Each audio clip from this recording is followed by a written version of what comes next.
If you're ready to explore the Hebrew roots of your Christian faith, then grab your Bible and let's get started. Shalom and welcome back to Tuesday night Torah Studies. I'm so thankful for any one of you guys who's able to join me on this Tuesday night while we're live. And of course, those who will be joining on the replay, most definitely you are greatly appreciated.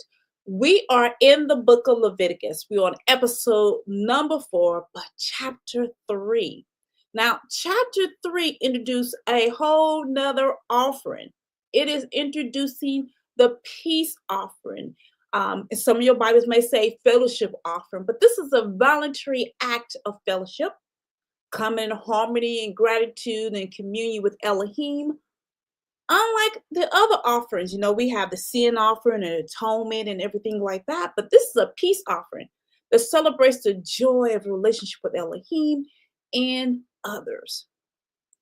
Portions of this sacrifice are shared among Elohim, the priest, and the offerer, reflecting unity and fellowship.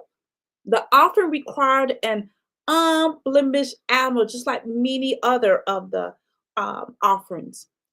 So this is with fat and blood is highlighted in this chapter because it's reserved for Elohim, emphasizing that reference and giving him the best. This chapter highlights the beauty of worship that brings peace, thanksgiving, and shared joy in Elohim's presence. Welcome to Reconcile, the kingdom we're working towards growing the harmony of the whole word of truth. My name is Patrice Robinson. Of course, I'm very appreciative of all you guys, every last one of you, including the returning subscribers, especially for the returning subscribers, because you get the algorithm moving every time you are sending a comment or you sharing a link or you giving a thumbs up. I appreciate you and the unity you have with me to bring in biblical doctrine without the dogma of man. Most of all, recognizing the difference, and that is very difficult to recognize because of where we've been through all these years. But I also want to take a moment to say welcome to the new subscribers. Welcome to the family. Thank you for your support. Thank you for joining me on the journey. Thank you for being a part of this ministry. I greatly appreciate every last one of you.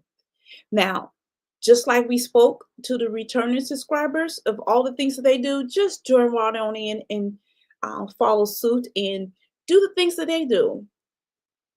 We're trying to make sure that everyone understand what is written, because there's so much added information that makes it confusing on what is the Lord's will, what is it that he wants us to do, it is written there, but it's so crowded with the doctrine of men in our minds, so we have this rose-colored lenses to prevent us from actually seeing the truth. That's the whole reason for this ministry, and I knew this is why Yehovah had called me. I will never forget that day. And one day I will share that with you. But thank you. So don't be shy. Let me know what state, what country, wherever you're from, any Purple Hearts, just let me know that you did join me live. That is greatly appreciated. To all visitors, thank you for joining. Thank you for visiting. But I'm hoping that you're ready to join a family that does not mind searching the scriptures, a family that does not mind challenging religious system teachings that we have been under for hundreds of years. So I know the visitors are there because even looking at the analytics, there are so many people that visit and they don't hit the subscribe button. So this is important to hit the subscribe button. So join this family that does not mind being a student, a lifetime student of the Bible, because this is a lifetime journey until the Messiah returns. Thank you. And also be ready to explore the Hebrews of your Christian faith. Now, don't be afraid to dive into the Bible, because if you're afraid to dive in the Bible, what are you learning? What have you been taught? Who's teaching you?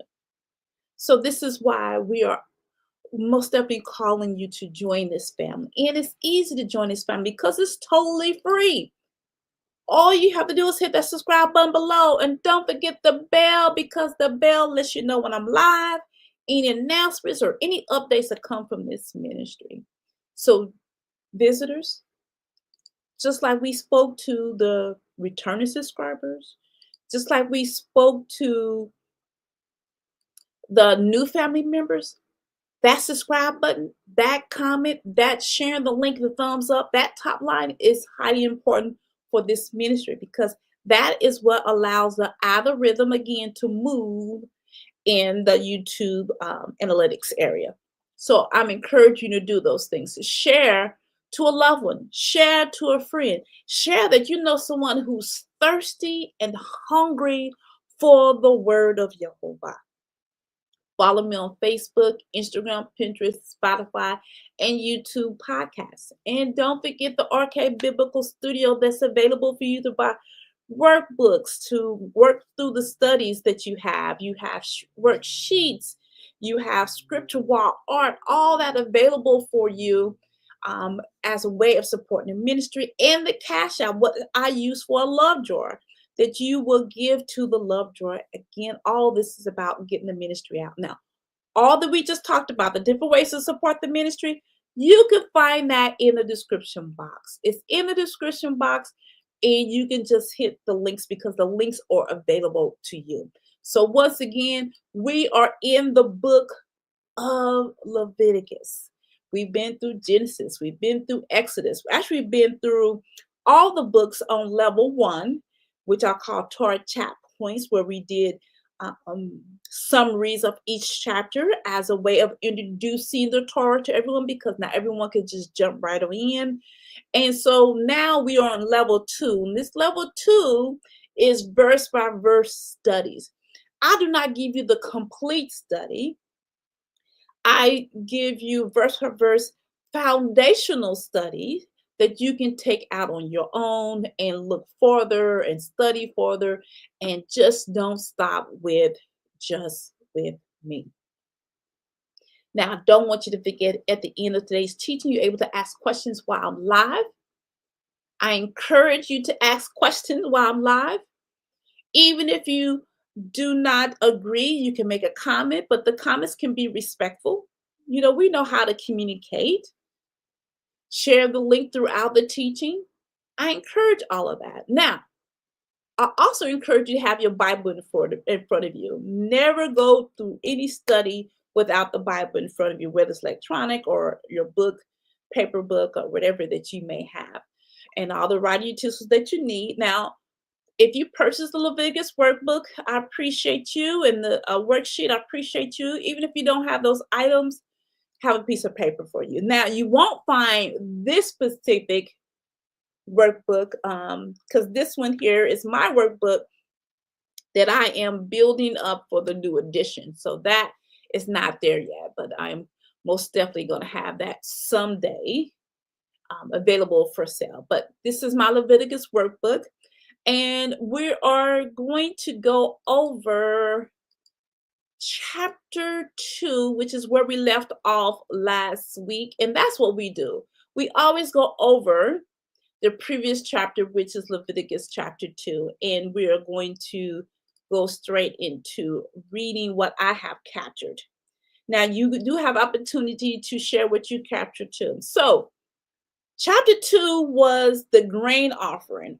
Some of your Bibles say meal offering or meat offering. So this is not this is a plant offering. This is nothing about any animals. This is a plant offering, all covered in chapter 2. Now, there was 3 specific items that we need. That's the fine flour, the oil, and the frankincense. And that is going to be offered actually on the altar of burnt offering, the bronze offering or brazen altar. So that is what's going to go on the offering. But it's important to understand that this has to be leaven-free, baked cakes or bread. Now, you can bake it in 3 ways. You can bake it in the oven. You can prepare it on a griddle or prepare it in the pan. No leaven, no honey can be offered on the altar, which is very important to understand that there will be no honey, or leaven. We kind of talked about in Leviticus chapter 2 study to understand that leaven does not mean sin. I think Yeshua cleared it up what leaven is, and this is what we have in our cross reference. Leaven is false doctrine. That is false teaching. That is dogma of man. That's what leaven is. That's when he warned us to stay away from the leaven of the Pharisees, of the Sadducees, and Herod. He is telling you stay away from false teaching. Just go look at that and do the cross reference and study that. So we start off with 3 ingredients. Then we jumped into 4 ingredients. That includes fine flour, oil, frankincense, and salt. We all now have 4 ingredients that is needed of any offering that's offered on the bronze or the altar or burnt offering.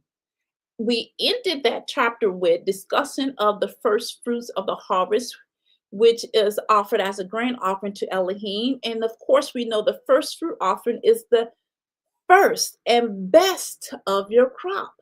It's important to understand that there are 2 first fruit offerings that we actually have in the book of Leviticus, the calendar, and we will talk more about that. But I want to bring your mind to the word study. When we looked up grain, meha, which means that's that gift, that's that tribute, that's the offering. This is how we understand that this is a gift. And the main question, the only question that I have is, in what ways can you offer the first fruits of your time, your talents, and resource to Elohim or God to ensure that your offerings reflect gratitude, purity, and devotion? It is so hard sometimes to remember not to pick up that phone in the mornings, then to take time to spend that first moment, that first time when you open your eyes to Elohim. That's just an encouragement that I encourage to work on. If you having struggles with that, use a different type of alarm system or anything like that to kind of give your first of time to Elohim in that way. Now, my application insight, Leviticus chapter 2 reminds us that fellowship is not limited to, these big extravagant gifts and offerings, but it includes the work of our hands and the simple blessings of our daily life. I am going to recommend reading Leviticus chapter 3. And that mainly is because Leviticus chapter 2 brought us into first fruits. Now, we're coming up to the annual feast of Yehovah for the new biblical a year that's coming up, because we in 11th biblical month, then we have the 12th month, then we have the biblical new year. And make sure that you understand the foundation of all this. I'm pointing you to Leviticus chapter 23. Now, what's also amazing is that Saturday on the Sabbath day, we went through Acts chapter 20, and we hammered into that foundation of understanding that Paul engaged in Passover, unleavened bread, first fruits, and Pentecost, so Feast of Pentecost, Feast of Weeks, and things like that.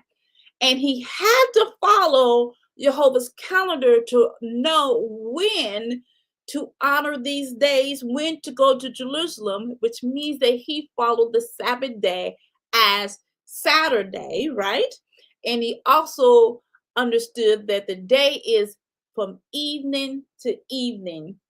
It's a full day. So just understand that, because he said from night to day. Just take a look of Acts chapter 20 that we studied on the Sabbath day. Now I'm going to leave my sheet up for a moment to give you opportunity to ask questions, to share your thoughts or anything that what was presented to you today at this moment.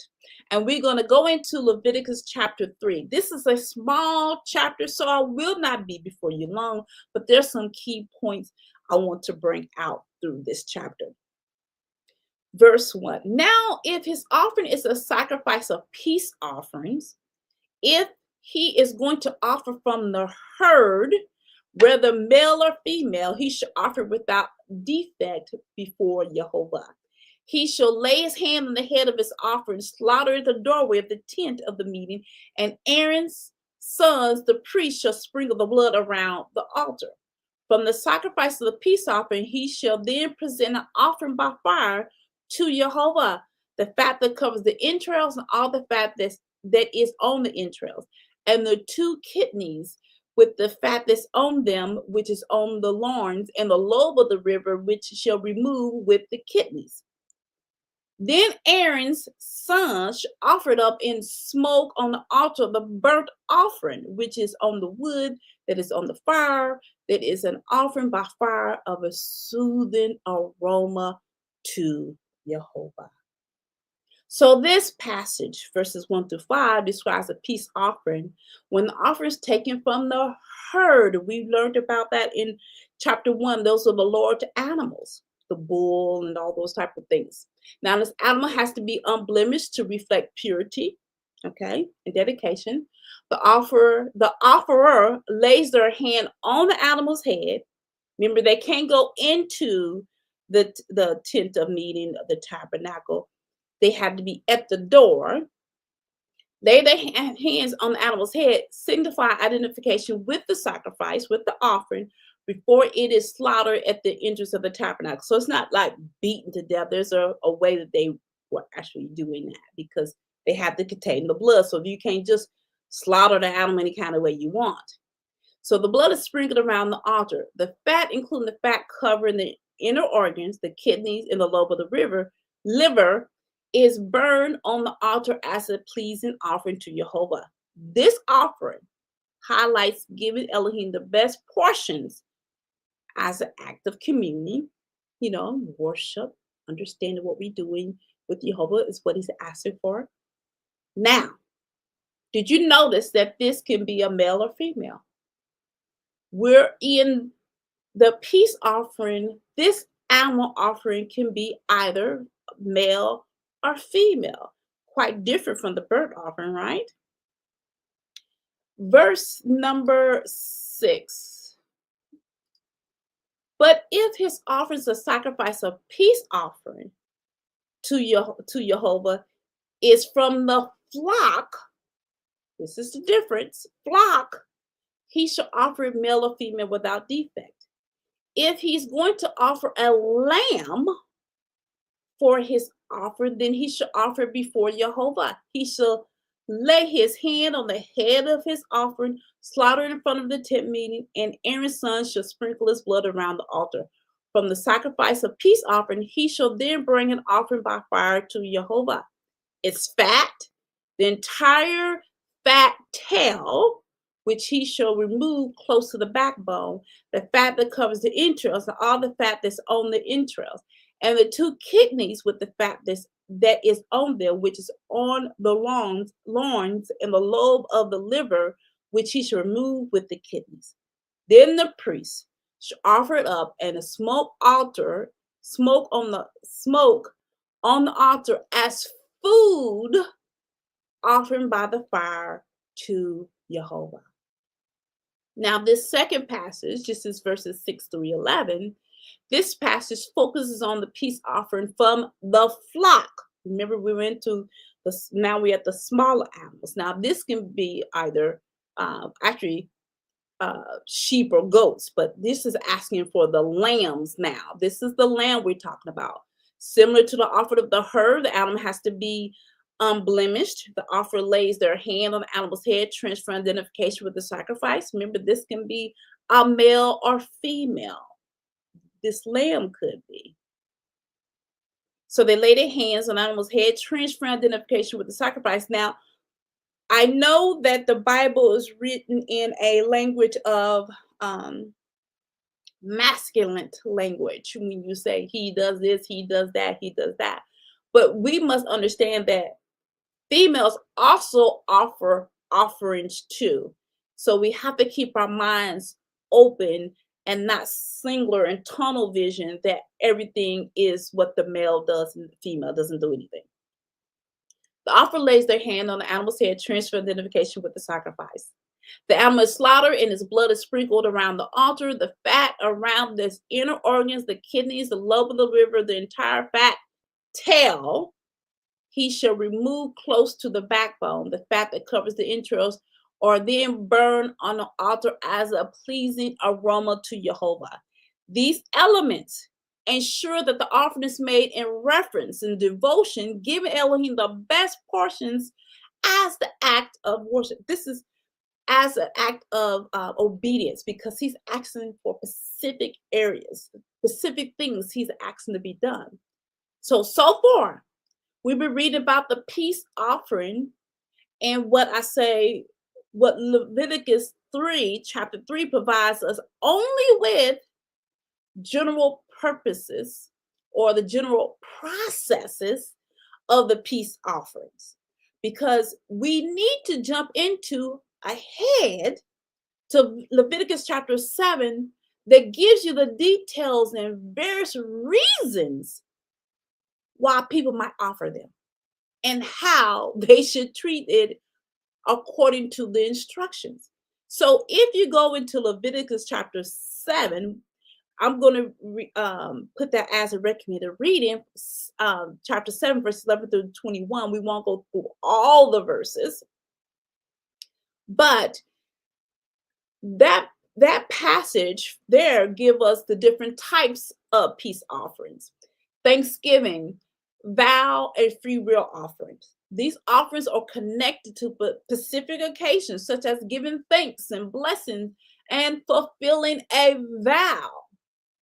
Remember, a Nazareth vow, not only a male can do a Nazareth vow, because you're giving vows and things like that, so does a female can give a vow or a Nazareth vow. Just keep that in mind. So this last passage, Leviticus 6 through 11, talked about the food, the smoke of the altar, the foods offered by fire for Yehovah.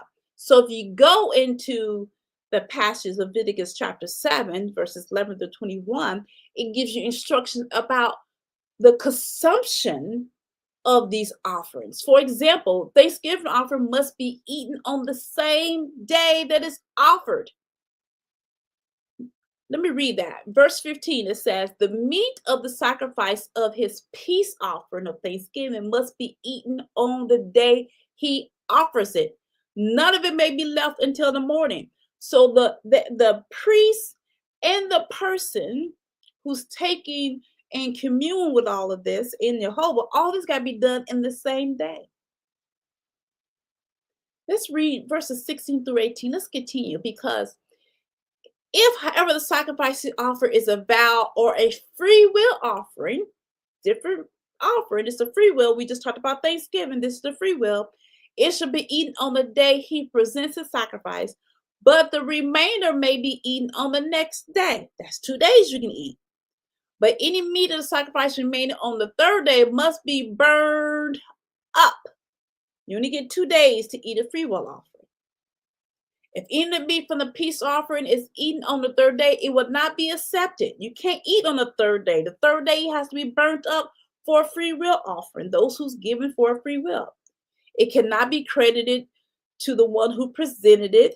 It is an abomination, but the one who eats it shall bear his iniquity. You can't eat it. This is why it's important. I'm telling you, biblical hermeneutics is just important in our studies. Biblical hermeneutics is important because it teaches you how to rightly divide the word of truth. Take it in the cultural context. What has been said? I mean, we talked about the first mention, the complete mention. We talked about exegesis and eisegesis, all these things and this terminology and more that we eventually get into one day. It's important to understand the word. So we're reading to the way they understand it to in that time, which is highly important when you get in the Brit Hadashah, that's the New Testament, because many people take the New Testament, again, the Brit Hadashah, and take it in the current context. You first have to take a look at it in the cultural context that is written, the way the people of that time understand it, in order for you to understand how to apply it. Hence why it's difficult for many people to know how to apply the word, because they only have portion of it. They don't have the full understanding. So if you have this moment with me, you're learning something. And you please will hit that subscribe button and join in with me every Tuesday night at 7 o'clock p.m., every Saturday morning at 10 o'clock a.m. So hit that subscribe button before you leave here on today. Again, I'm encouraging you to gather and study the whole word of truth and not portion of it. Verse 12. Now, if his offering is a goat, remember we just read about the lamb from 6 through 11. Now we're reading about the goat. Now, if his offering is a goat, then he shall offer it before Yehovah, and he shall lay his hand on his head and slaughter it in front of the tent meeting, and the sons of Aaron shall sprinkle his blood around on the altar. From it he shall present his offering as an offering by fire to Yehovah. The fat that covers the entrails, all the fat that's on the entrails, and the 2 kidneys, and the fat that's on them, which is on the loins, and the lobe of the liver, which he shall remove from the kidneys. The priest shall offer them up in smoke on the altar as food, and offering by fire as a soothing aroma. All fat is Yehovah's. It's a permanent statute throughout your generation in all your dwelling places. You should not eat any fat or any blood. This passage, again, this piece of offering is describing what is the instructions for a goat. Again, male or female, because that's that flock. As the offering from the herd and flock, the animal must be unblemished. What all we've been reading about. The offerer will lay their hands on the animal's head again, slaughtered at the entrance of the tabernacle, because they're not allowed in, only the priest, Aaron's bloodline. The blood is sprinkled around the altar and the fat, including the fat covering the internal organs, the kidneys, the lobe of the liver, is burned on the altar as a pleasing aroma to Yehovah. The fat and the blood are specifically reserved for Elohim, and it's prohibited for anyone to eat them, as they belong to Elohim. This reinforces the importance of offering what is sacred and set apart to him, following his instructions. Now, just as the fat and the blood is not to be eaten and is sacred, set apart for Elohim, did you know that you need to ensure that the meat that you're offering and the one that's offering it and the one that's eating it must be clean? Now, we do know these are clean animals that can become unclean. So again, the offerer, the priest, and the animal must be clean. And you will not know this until you give it to Leviticus chapter 7 again, verses 19 through 21. We basically went through the passage. It says, meat that touches anything unclean must not be eaten. So the meat can't touch nothing unclean because it becomes unclean. It is to be burned up. As for any other meat, anyone who is ceremonially clean may eat it. But if anyone who's unclean eats meat from the peace offering that belongs to Yehovah, that person must be cut off from his people. If anyone touches anything unclean, whether human uncleanness, there's a such thing as human uncleanness, we will get that. We will get there. And any unclean animal or any unclean, detestable thing, and then eats any of the meat of the peace offering that belongs to Yehovah, that person must be cut off from his people. Uncleanness is possible to be human unclean, animal unclean, all these things, and you don't know all of that. Although you read that Paul says it, don't be unclean. You got to know what that means. You have to understand what that means, and as we continue on, you will learn what that means. So this passage that we just completed, Leviticus chapter 3, again, that's that peace offering, fellowship offering, this voluntary act offering unblemished animals from the herd or flock to Yehovah. This animal slaughter at the tabernacle, certain parts, including the fat and the are burned at the altar for a pleasing aroma. Now, as they're doing that, they understanding that I'm following Jehovah's instruction, as means unclean and unclean, all those type of things. But this is a shared meal between the person who's offering it, which you call the offerer, the priest, and Elohim. This is a communal aspect of a relationship with Jehovah.